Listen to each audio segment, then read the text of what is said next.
The quiet night echoed through the deserted corridors as he passed the nurse's station. Liz, a petite, dark-haired woman who often worked the night shift, smiled at him and said, "Merry Christmas, Officer Belker." He glanced at his watch and realized it was already midnight. Christmas Eve.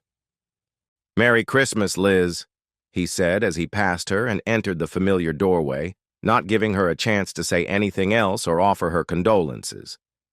He leaned down and kissed the sleeping white princess who was trapped in a cage of tubes, cables, and wires that pierced every part of her body and connected her to the machines that beeped, gurgled, and hummed next to her hospital bed.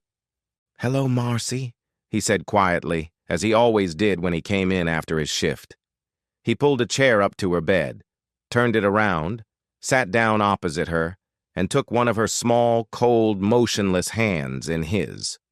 Unlike every other night during the 8 months of vigil, on this night he took his 10-shot Glock police pistol out of the desk drawer and placed it on the bed next to her right hand.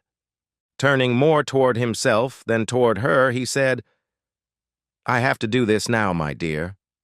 Later I won't have the courage. It has to be done tonight." Then, as always, he told her about the events of the day. "This morning, I killed 2 people. That is, yesterday morning. I killed the first 2 men on Christmas Eve." He parked in a dark driveway behind an abandoned Shell gas station across the street, on the corner a block away from the Beamdu's Barnett Bank. It was 2 a.m., and the temperature on the sign in front of the bank had dropped to 37 degrees. The sergeant told him, "George, stay home." But he couldn't stay in the warm, cozy apartment that he and Marcy called home. He couldn't sleep there, ever again. Because she was there with him just as she had been before the strange medical incident took her away from him. Instead, he waited for the night depositor, as the police had nicknamed him, to visit the bank, as he had done 3 times in the past 2 months. The deposit collector's motive was deceptively simple. After the bank closed, he would tape an open plastic bag to the inside of a bank-safe deposit box so that unsuspecting depositors would leave their money in it. Before the bank opened, he would take the bag containing thousands of dollars in cash. Due to the bank's location and the fact that retailers deposited large amounts of cash, he risked that a depositor might go to the Beamdu's bank, and his gamble paid off. A late-model Chevrolet pulled into the parking lot. The driver got out of the car and walked over to the storage room, which was decorated with Christmas wreaths and ornaments. The driver climbed into the storage room and pulled out a plastic bag. "Bingo," he said quietly to himself, and quietly turned on the ignition, picking up the microphone and tuning it to a conversation. "This is Unit 37, he said, realizing that communications personnel knew his location. "I see the night depositor. Request backup." A battered and dusty red Mustang sped across the parking lot, cutting off the depositor from his car. 2 men jumped out of the Mustang with revolvers and a shotgun in their hands and pointed them at the depositor, who raised his hands and dropped the bag of money. He heard the depositor beg them to take the money and heard the gangsters laugh as they roughly forced him to his knees on the asphalt. A wanted notice from Atlanta reported that the pair of gangsters, who had been targeting convenience stores and other nighttime establishments, might be headed for Jacksonville. In Atlanta and Charleston, they had executed their victims in cold blood. "Police, stop!" The bandit who had held a revolver to Vkladchik's head was the first to turn and raise his gun to fire. A hail of bullets from a Glock knocked the shooter onto the hood of the Mustang. The bandit with the sawed-off shotgun in his hand said something, but he couldn't hear it over the roaring in his ears. Belker's body seemed to act on its own as he riddled the large man, firing the shotgun with bullets. Something pricked his face, and he wiped away the blood. When it was over, he asked the depositor, who was trembling as he clung to the ground, "Are you okay?" The slightly beaten blonde nodded affirmatively. The bandit with the revolver was dead. The bullet had gone through his heart. The large man fell on his side. Belker turned the large man over and started to check his pulse on his neck. Suddenly, he grabbed Belker's hand with his meaty paw. Belker flinched, but didn't pull his hand away. The large man couldn't speak. The blood gushing from his mouth indicated that the bullet had gone through his lung. He was drowning in his own blood. He wanted to say something, but what could he say to a dying man he had just killed? He held the large man's hand as he tried to breathe, rhythmically tightening and loosening his grip while the song Jingle Bell Rock played on the Mustang's radio. The large man quietly let go of life and loosened his grip, his heavy, sweaty hand falling limp. Belker was kneeling next to the dead man when he heard Vikladchik jump to his feet and run to his car. He should have stopped, should have fired a warning shot, but he couldn't let go of the dead man's hand. He was still holding it, tears streaming down his face when the first units arrived. "That's why I didn't come this morning, Marcy. I was at Internal Affairs investigating the shooting, and I was on my way to the university to have the buckshot removed from my face and shoulder. The sheriff came to talk to me. He said no one was blaming me for letting Contributor go. Shock and reaction to the shooting. But they won't let me back on the street. I can't blame them. I couldn't control myself anymore." Belker leaned back in the hard-backed chair that, along with a simple metal table, was in every interrogation room in every police station in the world. Chris Coleman leaned forward and rested his elbows on the table in front of him.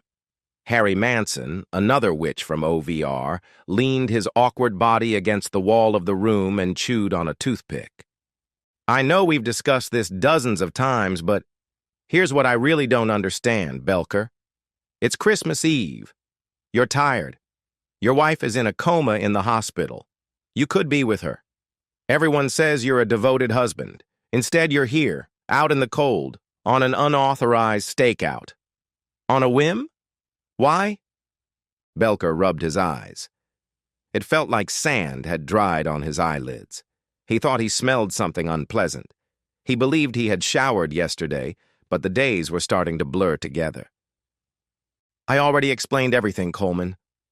I couldn't go back to our apartment. I couldn't sleep there. It's not right. Now I sleep in my car, and I spend my free time with Marcy. But sometimes I have to leave. I couldn't. I've been following reports of the depository's attacks on banks, and I just had a feeling he might attack one of the banks in the Bay Medoa area. It's a big shopping district with lots of department stores, so there should be a lot of commercial deposits there. I took a chance that he might attack that bank." "It worked," said Manson, who had been silent until then. For the past 5 hours, since Belker had finally finished all the paperwork related to the 2 police killings and the successful bank robbery, Coleman had done most of the talking. He had drunk at least half a dozen cups of coffee, but he was still struggling to keep his eyes open. "You were there, all alone, and you caught him, and he got away. Considering what they told us at the bank, it could be up to $100,000. That's a good paycheck," added Coleman. He looked Belker in the eyes. Belker stared back at him, unblinking. "You have a good reputation. Until this morning you hadn't killed anyone, but you've been in shootouts, and last year you sent that guy to the hospital. You don't seem like a rookie, and yet you stood there and watched the depositor drive away with his prize. That's strange." Finally, Belker stared at the table. He couldn't explain it to the bounty hunter because he couldn't explain it to himself. "I don't know why. I've been asking myself why since this morning. I just couldn't do it. I couldn't move." "Why are you still on the street, Belker?" "What else could I do?" "You could have gone to the administrator. There's work you could find. Work that wouldn't put you in a difficult position. Where else could I let a guy walk away with $100,000 in the bank? Right?" "Yes." "Has anyone you know ever been in the hospital, Coleman? Anyone seriously ill, in the hospital for a long time? Have you ever had to sit and wait, doing nothing, just hoping, hour after hour? I need to get off the streets, keep myself busy, not sit at a table thinking." Coleman fell silent. Then he concluded, "No, I've never had anyone in the hospital. Not even my wife. And that's the only reason we're not all over you. This morning, you caught two bad guys. You got lucky. But you let a thief get away with $100,000. In most departments I know that wouldn't get you any credit. He couldn't answer. He picked up the plastic cup and took a sip of coffee. The coffee was cold and bitter. The door to the interrogation room opened. A short, fat, sloppy man with light brown thinning hair and an indifferent expression on his face, dressed in a sweater and brown pants, entered. He nodded to the two detectives from the OVR, and Coleman stood up. Both men followed him out into the street. Belker recognized him. He was simply surprised to see him at the police station on Christmas Eve. Belker forced himself to take another sip of cold, bitter coffee to swallow something. 10 minutes later, the door opened again, and a disheveled young man entered the room. He looked at Belker, then sat down opposite him. "Nothing personal, Officer Belker. I know, Mr. Maitland. The guys at the OVR don't trust their own mothers. It's a professional risk. A thief walks away with $100,000 you could have taken from him, and the first thing that comes to mind is that you made a deal with him, that you took a bribe. I didn't do that. I know. I believe you. We, our department, and the OVR have gone over everything with a fine-tooth comb. Everything you've told us checks out. The first officers on the scene told us you were in shock. I doubt many people are good enough actors to fool a bunch of street cops. You have shotgun wounds on your face and shoulder. If the guy with the .45 had been a little closer or had better aim, you wouldn't be sitting here right now." Maitland stared intently into his eyes, and Belker had to fight the feeling that he was looking into his soul. He was just doing his job well. This was a man who had done most of the hard work in the state prosecutor's office for several years, and Belker was used to seeing him at crime scenes. And if you were corrupt, you would have raised a lot more than $250,000 to bring this British doctor here to see if he could help your wife. Yes, I knew something about your situation, but today I did some thorough research. It's $1 million, right? $1 million. That's how much this experimental treatment and the services of this team of doctors cost. Yes, $1 million. That's all. That's a lot of money, but a dirty cop could get it. $1 million is beyond the moon, Mr. Maitland. If I believed it would give Marcy a chance, I'd be the dirtiest cop in the world. But I still couldn't get $1 million. And I couldn't look her in the eye if I saved her that way. She would hate me. But I would do it anyway. Better she lives and hates me than the way she is now. But it won't work. A tall, dark-haired man with a face covered in teenage acne, dressed in a Jacksonville sheriff's uniform, entered the room, exchanged glances with Maitland, then looked at Belker. "How's it going, officer?" "Fine, sir." Sheriff Gerald Knight glanced back at Maitland with an unspoken question. Maitland stared at Belker, but spoke to the sheriff. "It was a clean shot, Sheriff. I'll make sure all the paperwork is done and signed. Cut the charade. Let Belker go, okay?" Knight looked at him, then walked over and stood next to Belker, who craned his neck. Knight was a tall man. "You know I couldn't let you go back there, right?" I kind of believed you would."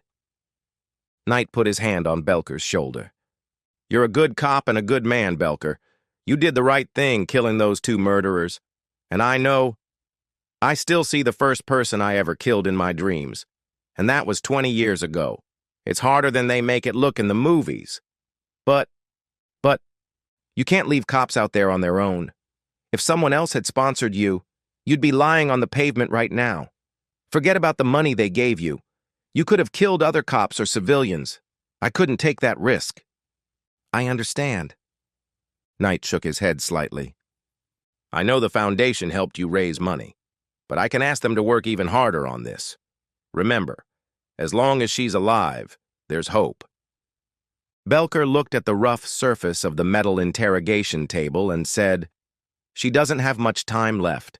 They're keeping her going, but the doctors say her condition is unstable. She's slowly fading away, shutting down. She has months left, maybe weeks, not years. Soon it won't matter if we bring Walensky here or not. It'll be too late. He's not a miracle worker. He can't bring the dead back to life. Finally, Knight reached out and put his hand on Belker's shoulder. I'm very sorry. I'll see what we can do to help. When this is over, get out of here. Take a few days off, a week, to collect your thoughts before you go back to work. He stopped next to Maitland and held out his hand. Maitland stepped forward and shook the sheriff's hand. Thanks for coming, Bill.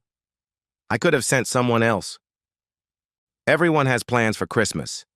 And Debbie had something at the university, so she won't be home until tonight. And the kids?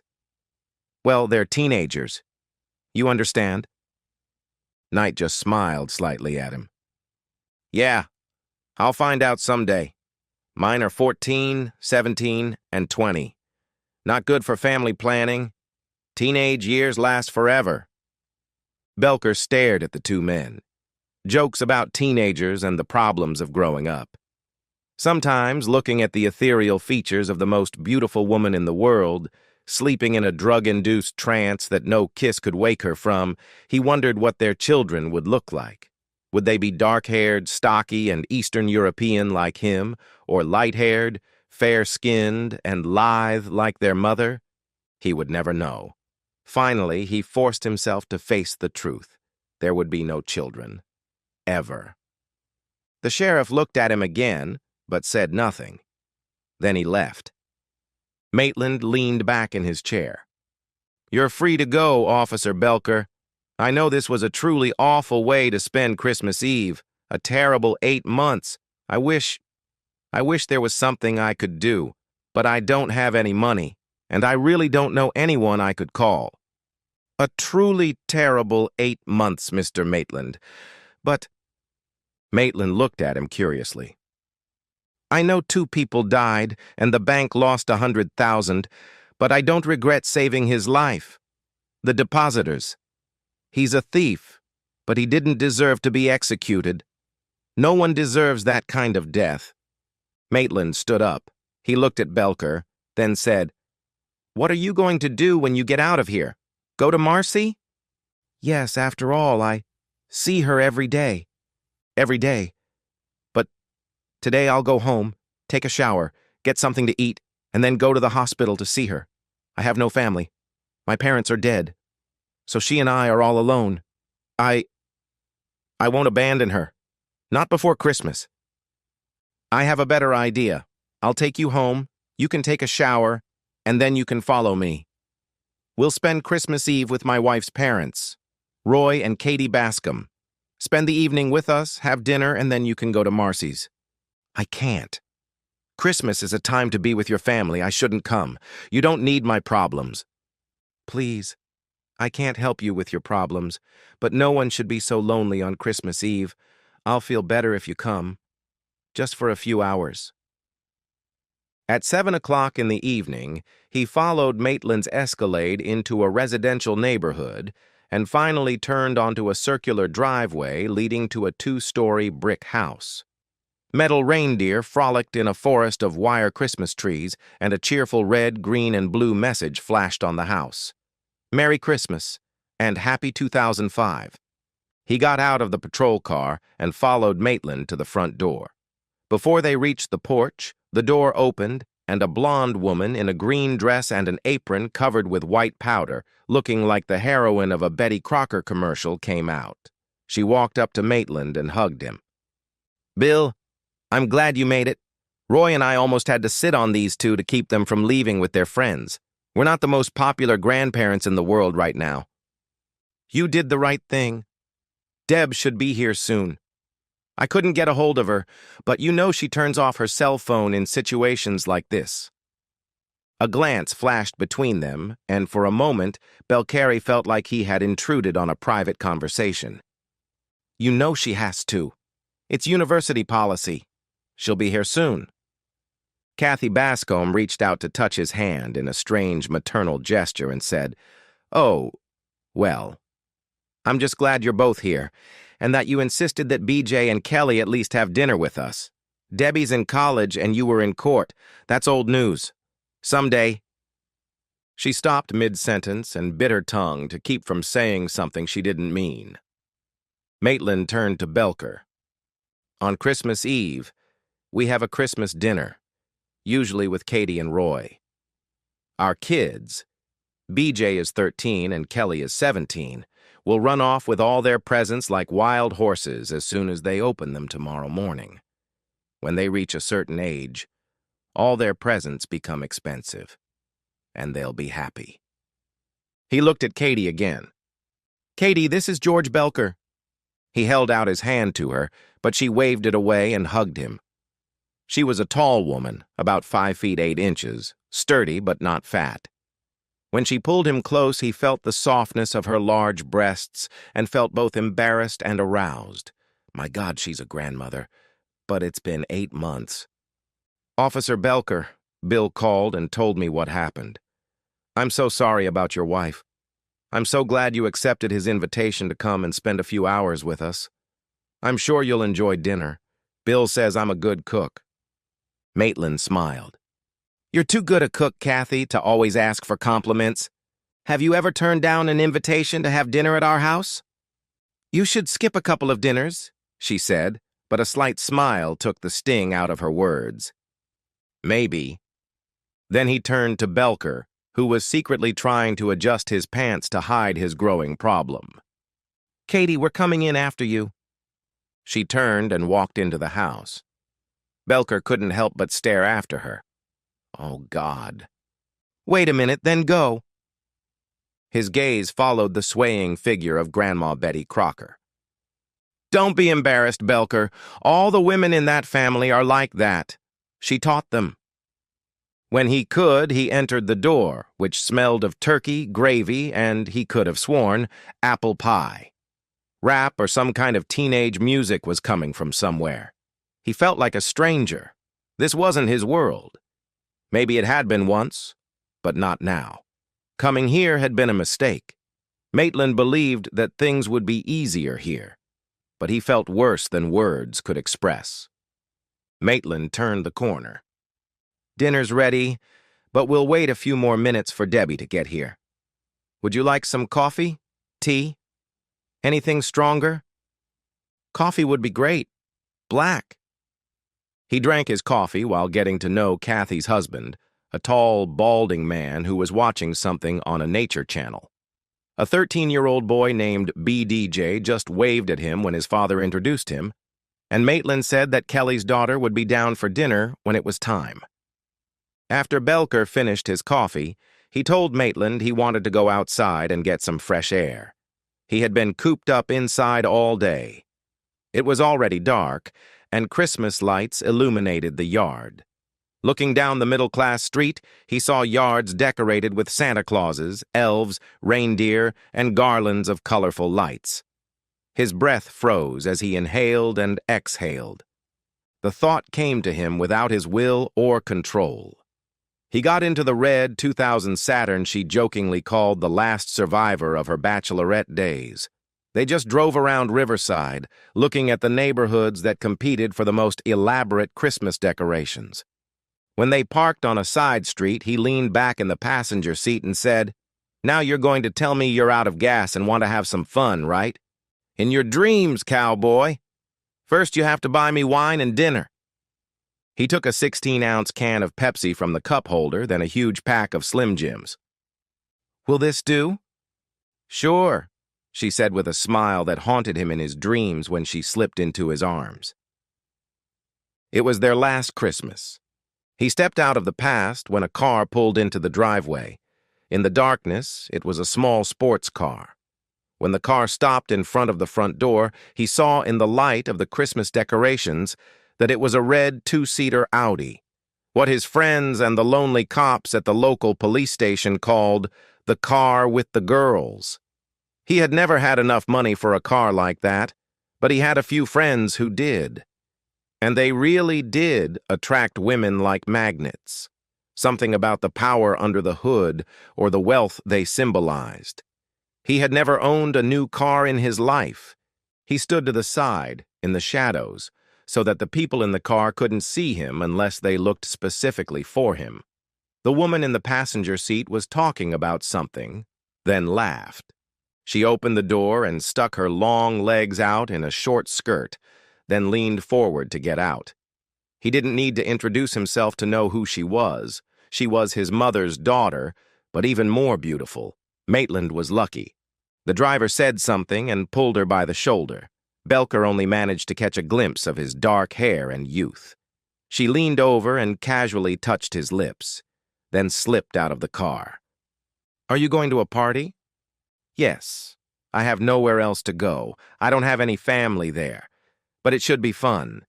You'll have a nice evening with your family and a fun Christmas." "You too, Doug. And if we don't see each other before then, Happy New Year. Just don't get drunk and do anything you won't remember or regret." "You too." She turned toward the house, and an expression flashed across her face that he couldn't quite place. "This isn't going to happen, Doug. Drive carefully." She was already approaching the door when the Audi pulled away smoothly. She saw him and stopped. "You must be Mrs. Maitland. I didn't mean to scare you. My name is Belker, Patrolman George Belker." "Patrolman? You're not in uniform, so this isn't official. May I ask?" Your husband took pity on me because I'm alone this Christmas and invited me here for a few hours to have dinner with you. I hope I'm not interrupting your family dinner." She gave him a look that was as pleasant as a splinter in the butt, but said, "You've scared me, Officer Belker, but I shouldn't have been surprised. I don't know why you're alone, but you're welcome to share our meal in company.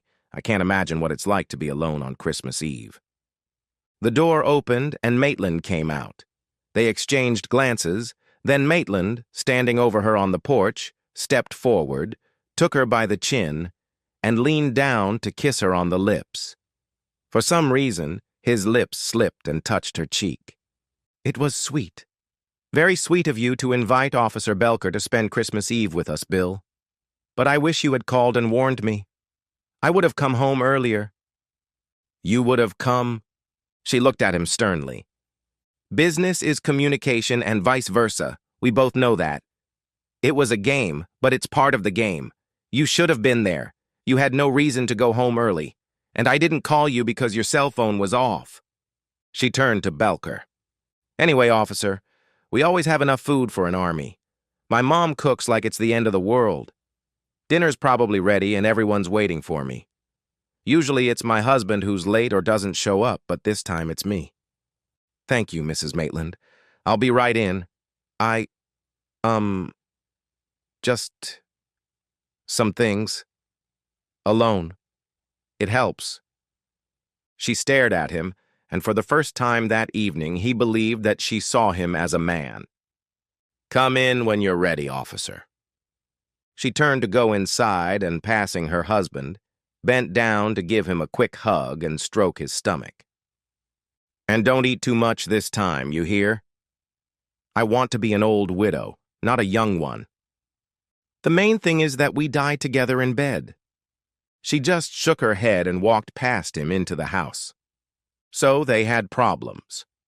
Maitland told her that they had been married for almost 20 years and had lived together for 2 years before that. It was clear that she had her own life and he had his. There was nothing unusual about that. But they were still married. They still slept in the same bed. He would have given anything to be an old, grumpy couple with Marcy. He quietly opened the door and closed it behind him. He expected them to go into the large dining room, but when he reached the study, he heard their conversation and stopped. "So why am I not surprised, Bill? I come here to spend a few hours with my husband, my children, and my parents, with my family away from work, and you bring home another homeless person. You can't be so cold. I know you don't care about my job or what I do, but this poor guy just killed 2 people. He was kicked off the street, he lost his beloved job, and his wife, with whom he lived for 4 years, is dying in a permanent coma, and he's alone on Christmas Eve. I can't think of a single excuse not to invite him into our home for a few hours. And if you don't like it, then you're a piece of shit. Oh, make me the bitch you always make me. I feel sorry for him. I didn't know any of this, and it's awful. But I believed, I hoped, that one day, just once, we could sit down, eat turkey, and tease our kids. Pretend we were a normal family. Spend the holidays just with us. Not with the ghosts that haunt you, not with the victims of the cases you're trying to solve, not with all the horrible things that most people don't even think about. Maybe that makes me a bitch, but I wanted it to be about us. For a change. There was a long silence, and Belker was trying to decide whether to leave again when he heard, "I don't believe you're a bitch, Deb. Sometimes I get angry with you, but you're still the woman I love. I'd like to give you what you want, but we're not a normal family. I am who I am, and the world is what it is. What do you think? What do you think we could pretend to be a normal family for a few days? Not just for him, but for us. This has gone on too long. I just want us to have a nice Christmas Eve and Christmas, like we used to." "It'll never be like that, Bill. You don't believe it?" "Sometimes." There was a long pause. "I'm sorry. I don't want to be a bitch. Sometimes I don't know where it comes from. I know why you invited him here. It's your nature. That's why I love you even when you drive me crazy." "As long as you love me." "Don't doubt that, Mr. Maitland. I never doubted it." An hour later, Belker made the "no masks" gesture to Katie Bascom when she tried to put more turkey stuffed with oysters, candied sweet potatoes, stuffed mushrooms, and cranberry sauce on his plate. "My stomach is about to explode, Mrs. Bascom. Please, stop. Everything was delicious."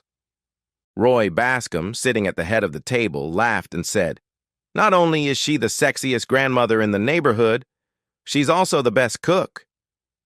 Kathy Bascom smiled at her husband and said, "I don't know if that's true, but I haven't heard a single complaint about either." The teenager everyone called BJ rolled his eyes and said, "Oh God, Grandma, go to your rooms or something." His sister, who had finally come downstairs and was picking at her plate, clearly wanting to leave so she could return to what she had been told was a non-stop marathon of phone calls with at least 2 guys, just looked at him, clearly wondering if they could be related.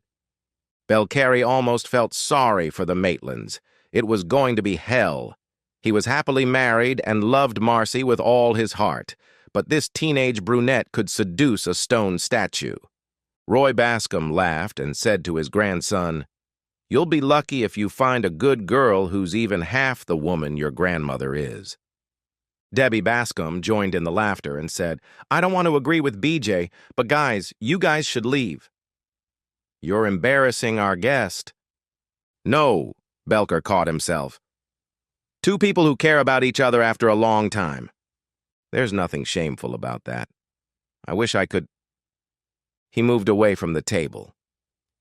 "Thank you for dinner, Mr. and Mrs. Bascom, and for the invitation, Mr. and Mrs. Maitland, but I have to go. I have things to do, and I have to see Marcy."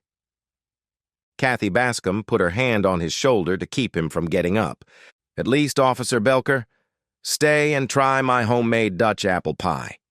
1 slice and some coffee, and we'll let you go. A few minutes won't kill you."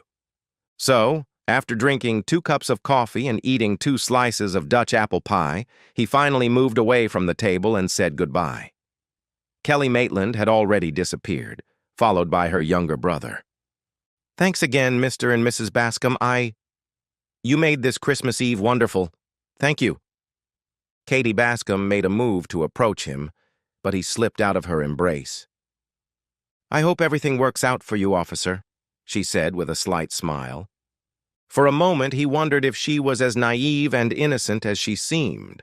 A woman couldn't look like that, be that age, and not know the effect she had on men. The Lord works in mysterious ways. I truly believe that. I'm a Christian, and I believe there's always hope. I'll pray for a miracle for your Marcy." Roy Bascom simply shook his hand and said, "Good luck, officer." Katie Bascom said, "I'll call Bill and Debbie." But Belker shook his head and said, "I'll say goodbye when I leave. Merry Christmas." They returned to the living room, and he heard them again before he saw them. Why not? The Hunters have all the money in the world, and Gail is your friend. She runs the place. $500,000 is pocket change to them. All you have to do is ask. You've never asked her for anything in all the years she's worked at that bank and since. She's my friend precisely because I've never asked her for anything, Bill. You have no idea what it's like to be that rich. Everyone always wants something. That's why she married her first husband. Because he never wanted anything from her, never asked her for anything, never cared about her money. And look how that turned out. She cheated on him, left him, almost killed him, and just walked away. She had her reasons. They always do. I'm not asking you to ask her to help Belker because she's a wonderful woman. I believe she's a lying, heartless bitch, but she's rich, and she's your friend. I can't, Bill. I'm sorry, I just can't. Do you remember when I was in the hospital? If it hadn't been for the kindness and mercy of a stranger, I might never have gotten out of there. We wouldn't be here, and neither would Kelly and BJ. You're doing the right thing, Debbie, but I know what I would have done if she were my friend. Belker waited a few moments, then stepped forward loudly enough for them to hear him. Mr. Maitland, I'm leaving. Mrs. Maitland, thank you for letting me spend Christmas Eve with you. I'll never forget it. He left without waiting for their reply. It was almost 9 p.m., and he could have driven straight to the hospital to see Marcy, but he wasn't in a hurry. Not until late at night, and he wanted to look back one last time. So he drove through the deserted night streets of Jacksonville, from Riverwalk to the courthouse, from the police station to Arlington, and from Arlington to Jacksonville Beach. He parked his car at the beach entrance and stepped onto the soft sand. He was probably the only living person in the world. All around him was the night sky, a thin crescent moon, and waves rolling in from the ocean. As he walked away, it seemed to me that he was saying goodbye.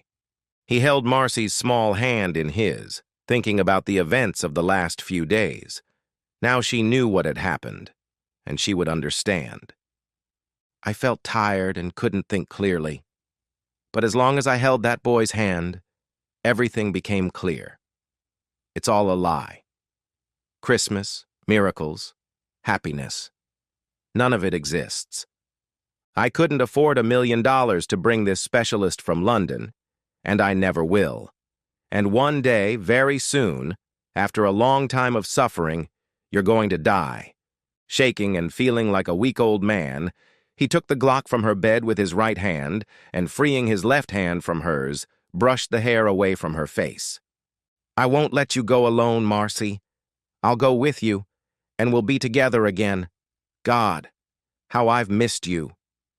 Officer Belker! Liz's slender body stood in the doorway, silhouetted against the light from the hallway. Something glistened on her cheeks, and he realized she was crying too. It's a miracle.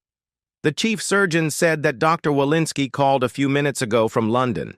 Someone, they don't know who, paid for his entire surgical team to fly here next week. Walensky's experimental surgery might not save Marcy, but it gave her a chance. Who could have found that kind of money? 8 months of begging and fundraising had raised no more than $250,000 for the operation. The phone by the bed rang. He shoved the Glock into its holster and picked up the receiver.